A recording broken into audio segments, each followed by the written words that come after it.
Ressurreição e vida. O segredo da felicidade, segunda parte, o príncipe filósofo, capítulo 8, parte E. Terceiro. Dissemos que Sergei Sokolov era médico. Cursara medicina entre os mestres tibetanos, em cujas academias ou santuários a ciência em geral era base para estudos sobre doutrinas secretas ali ensinadas, a par da filosofia e do culto do absoluto ou moral religiosa. O curso assim efetivado, porém, não era propriamente aquele dessa medicina oficializada pelas universidades de todas as nações da Terra, mas uma outra medicina, transcendente, que se especializava em casos psíquicos, a qual, para curar enfermos, não dependeria da farmacopeia terrena, tratando antes de resolver com as faculdades anímicas do próprio homem, postas em ação e cautelosamente cultivadas. Os dons espirituais de que falam os evangelhos, a mediunidade, como os trata o espiritismo. Muitos males que aparentemente só os compostos químicos poderiam arredar do sofredor. A tais faculdades não eram estranhas às forças psíquicas hoje denominadas magnetismo, hipnotismo e sonambulismo, forças naturais na individualidade humana, que igualmente poderão operar verdadeiros milagres sobre o enfermo, uma vez acionadas por caracteres idôneos, abnegados, tal como havemos praticadas à época de Jesus por ele próprio e seus colaboradores, e mais tarde por figuras de grande projeção na história do cristianismo e também pelos magos e filósofos da Índia. As enfermidades assim curáveis eram as seguintes, ainda o são, dependendo a eficiência da cura da vontade educada do operante. O raquitismo infantil e, em geral, todas as enfermidades que flagelam as crianças. A hipocondria, a neurastenia, o nervosismo e anormalidades sexuais, o traumatismo moral ou físico, a alucinação, a histeria, no homem ou na mulher, a epilepsia, enfermidade sediada no perispírito por excelência, a embriaguez não hereditária. E, finalmente, a loucura, que por aqueles eruditos tibetanos era classificada em 3 espécies diferentes. Primeira, a loucura puramente físico-material, localizada em distúrbios cerebrais, sexuais, sifilíticos e alcoólicos, dificilmente curável pelo psiquismo. Segundo, a loucura psíquica intrínseca, advinda de estados depressivos do sistema nervoso, da mente esgotada, dos caracteres emotivos e supersentimentais, curáveis pelo psiquismo, se implicar a reeducação moral do paciente. Terceira, a loucura psíquica extrínseca ou obsessão, advinda de causas estranhas ao paciente, ou seja, produzida pela presença ou não de individualidades extraterrenas, espíritos, cuja mente inferior ou odiosa subjuga a vontade do paciente, infundindo em sua mente estados complexos antinaturais que variam de muitos graus, cada um destes passível de criar estudos e observações especiais.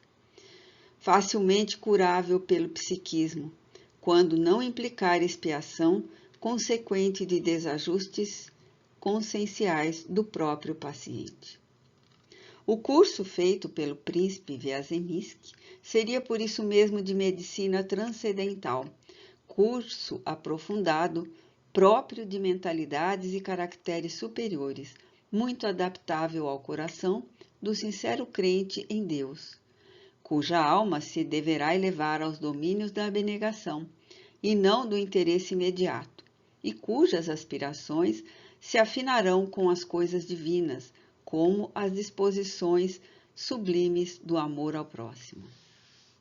Era, pois, exercendo o sacerdócio em torno da medicina transcendente que Sergei Sokolov tratava e curava, gratuitamente os doentes que o procuravam, enquanto a filosofia evangélica recuperava os corações dos mesmos enfermos para o amor e o respeito a Deus. Nota explicativa 92. Esses atributos da alma ou dons espirituais poderão exercer suas atividades também sem nenhum curso especializado, uma vez que se trata de faculdades naturais na espécie humana, bastando apenas o cultivo das virtudes e do amor a Deus e ao próximo. A história do cristianismo é fértil nestes exemplos. Todavia, é fora de dúvida que o estudo, a meditação, etc., levarão a finalidades superiores às mesmas faculdades. Em certa noite de inverno cessara o vento, mas a neve continuava caindo, estendendo pela vastidão do panorama um sudário branco que se ia rapidamente avolumando. A floresta de pinheiros que se erguia a algumas poucas sagenes da última esbá da aldeia dir-se-ia agora gigantesca muralha de mármore estriado de verde escuro. Tão sobrecarregados se encontravam os velhos arvoredos pelo gelo acumulado pelas constantes nevascas. Era cedo ainda, pois na ermida via-se luz numa e noutra janela, indicando que enfermeiros velavam a cabeceira de doentes e que o príncipe e seus discípulos se aplicavam até aquela hora a estudos profundos como era habitual. Subitamente, a sineta do portão fez soar o alarme pela região desolada. Um cão ladrou no interior do pátio, desencorajado de se arrojar contra o adversário, que presumia no incômodo visitante, tanto era o frio que se fazia. Com o mau tempo não havia porteiro, à noite no abrigo do portão. E por isso, vendo que demorava a ser atendido, o visitante, que não desejava permanecer sob a neve, tratava de agitar novamente a corda pendente do lado de fora do portão, enquanto a sineta repetia o alarme impressionante. Passado alguns instantes, ouviram-se passos apressados pela neve no lado de dentro, algumas palavras trocadas em voz baixa entre dois homens que se aproximavam.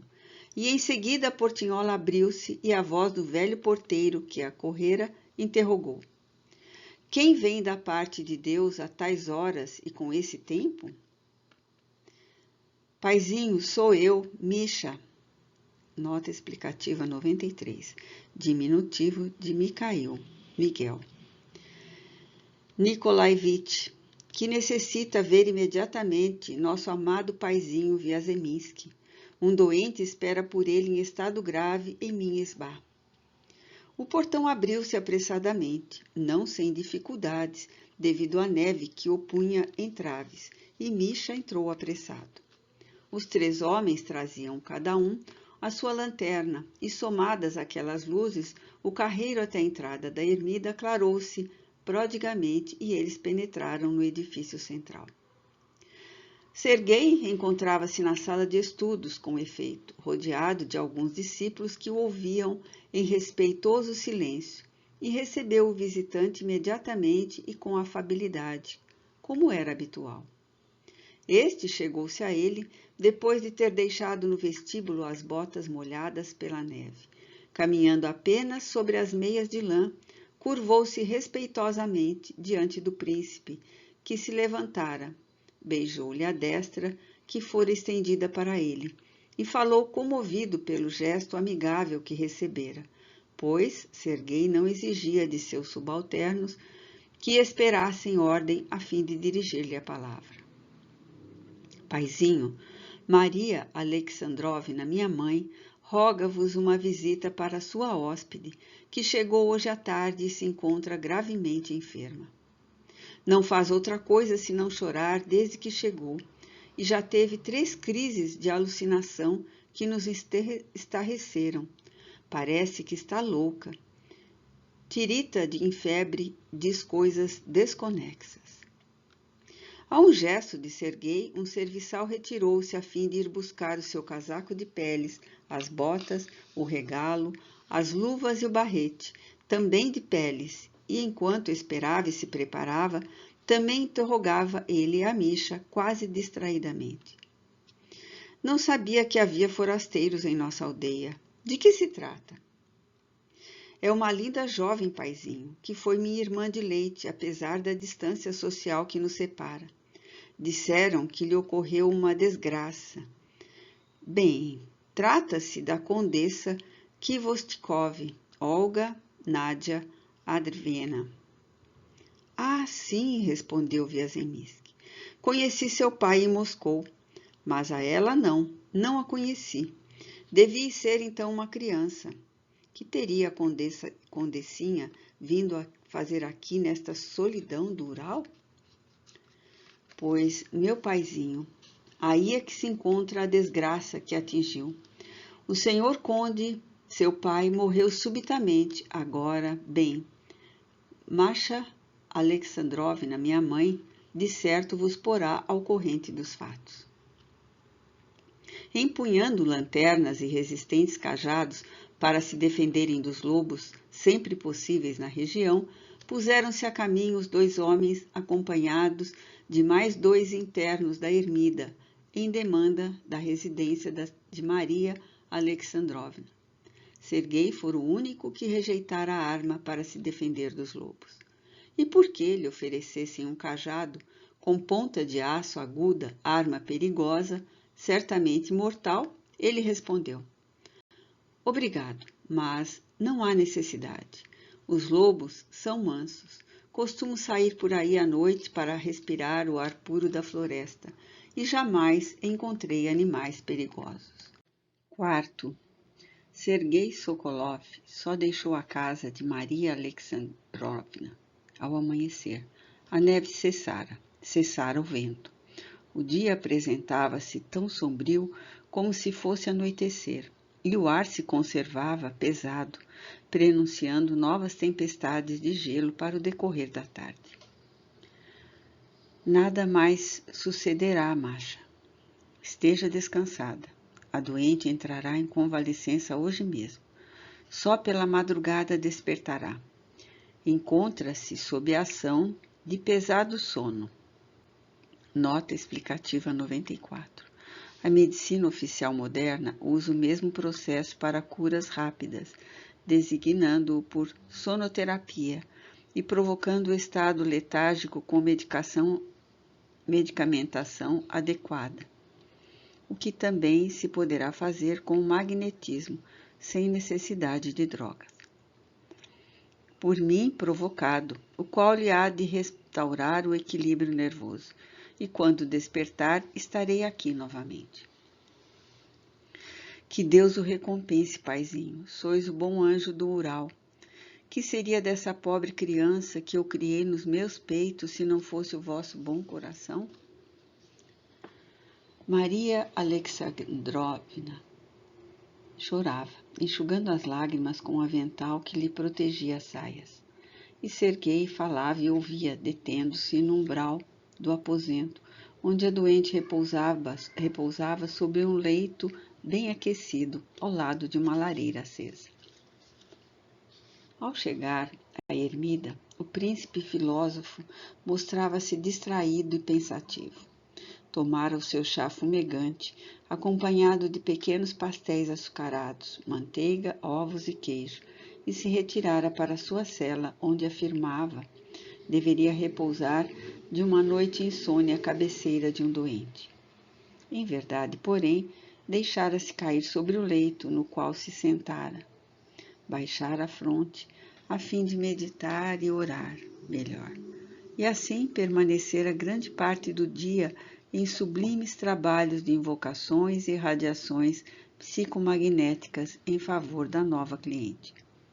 À noite, retornara à casa de Alexandrovna, aguardando o despertar da jovem enferma, que, segundo seus cálculos, só pela madrugada voltaria a si do pesado torpor provocado pela terapêutica psíquica que houvera por bem aplicar. A isbá de Maria Alexandrovna, não obstante modesta, era das mais abastadas da aldeia, graças aos esforços de seu filho Mikhail Nikolaevich, o qual apesar de muito jovem, pois contava apenas 18 anos, era funcionário da Ermida, enquanto ela própria se dava ao trabalho com ardor, vivendo despreocupada quanto aos meios de se manterem. Sua hóspede do momento chegara efetivamente na véspera, acompanhada de 2 servos da casa Khvostikov, os quais, a boa macha, pareceram logo de início investidos de missão suspeita, algo criminosa. Enquanto esperavam pelo despertar da enferma, Maria narrava ao príncipe os acontecimentos a respeito da jovem, a quem muito estimava. Pois é como vos afirmo, paizinho, como ninguém ignora em São Petersburgo. Olga Nadia Andreevna é filha natural, mas legítima do conde Andreevich Khvostikov e de uma cigana tártara que se suicidou ao se ver abandonada por seu senhor e amante, e destituída da filha. Mal esta atingir aos 2 anos, época em que a criança parece que reúne todos os encantos para redobrar a adoração que suas mães lhe votam.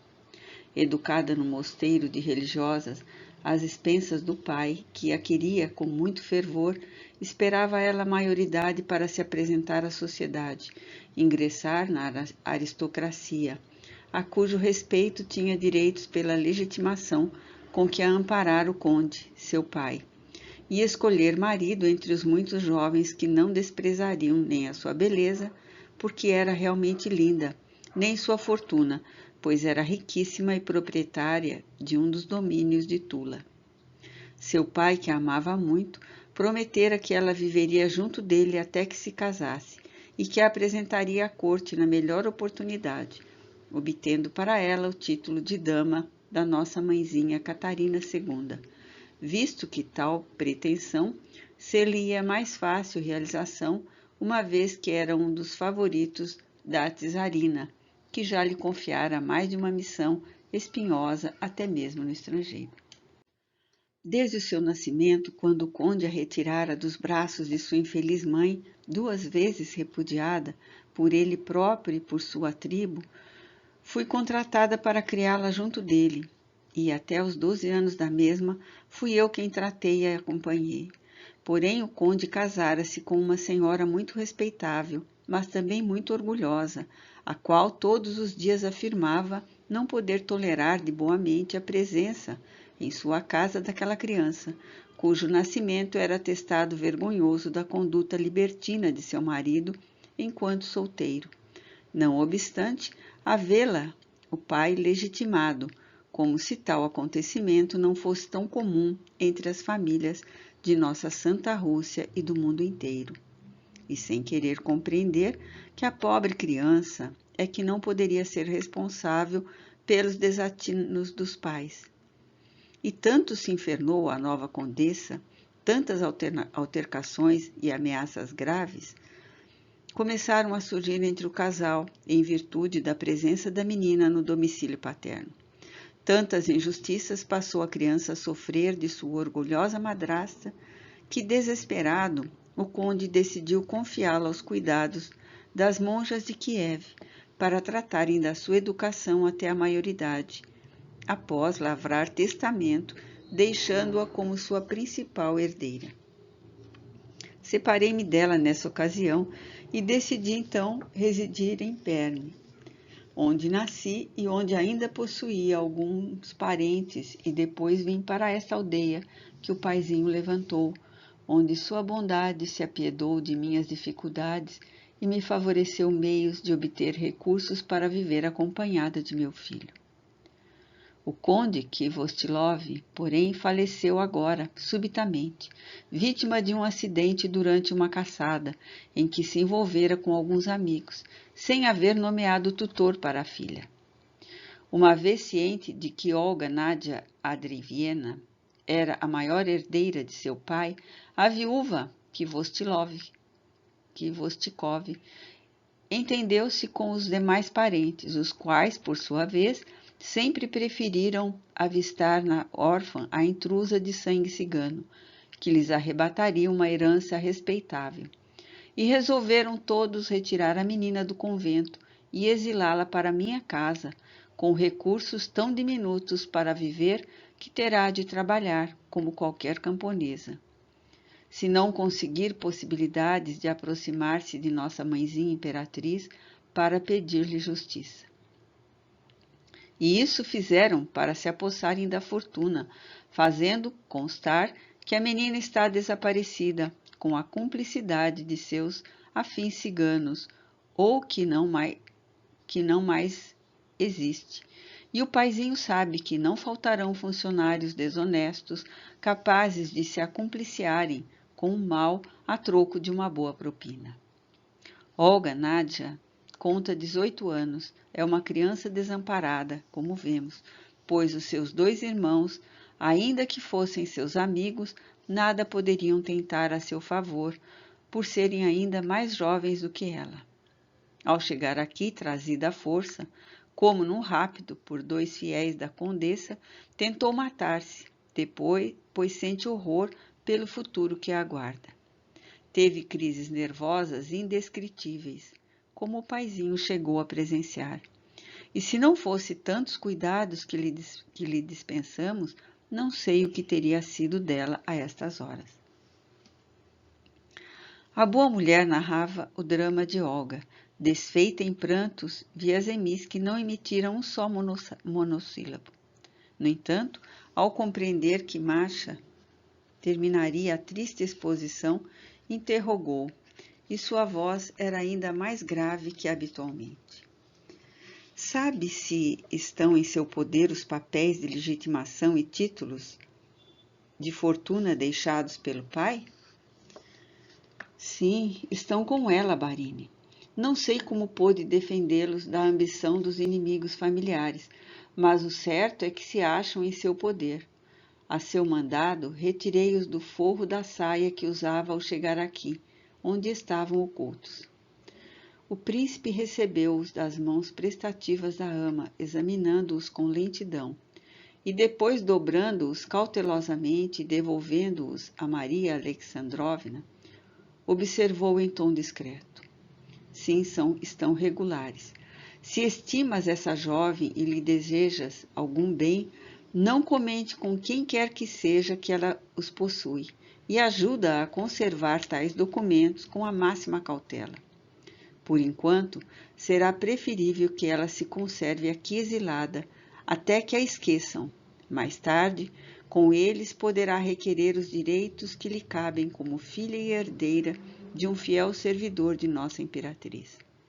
Em casos tais, como não existe um tutor nomeado pelo pai, caberá à czarina indicar um ou assumir o encargo, já que o conde foi amigo do governo e pessoa de sua confiança.